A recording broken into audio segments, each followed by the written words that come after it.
நெல்லை அருகே கோவிலுக்கு சொந்தமான நிலத்தில் கட்டப்பட்டுள்ள தனியார் திருமண மண்டபத்திற்கு சீல் வைக்க முயன்ற அறநிலையத்துறை அதிகாரிகள் மீது பொதுமக்கள் மண்ணெண்ணெயை ஊற்றியதால் பரபரப்பு ஏற்பட்டது.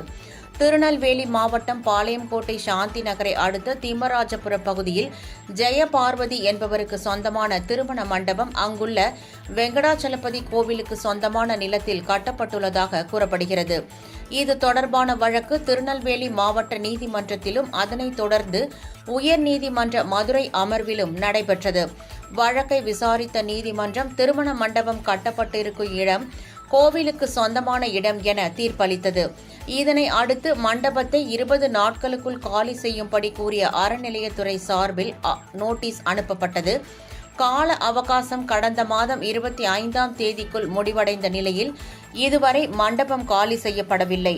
இதனை அடுத்து அறநிலையத்துறை அதிகாரிகள் மண்டபத்திற்கு சீல் வைக்க வந்தனர்.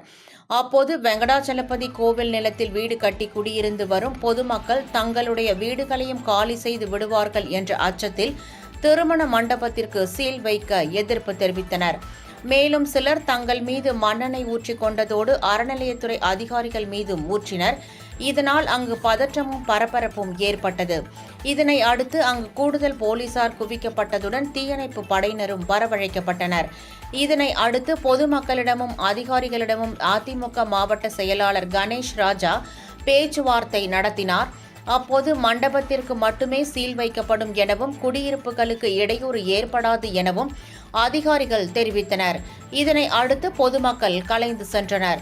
இதுகுறித்து இந்து சமய அறநிலையத்துறை உதவி ஆணையாளர் சுப்புலட்சுமி கூறுகையில், உயர்நீதிமன்ற மதுரை அமர்வின் உத்தரவு பெற்ற பிறகே மண்டபத்திற்கு சீல் வைக்க வந்ததாகவும், ஏற்கனவே கொடுக்கப்பட்ட அவகாசம் முடிந்துவிட்ட நிலையில் தற்போது மேலும் 3 நாட்கள் அவகாசம் கேட்கின்றனர் எனவும் தெரிவித்தார்.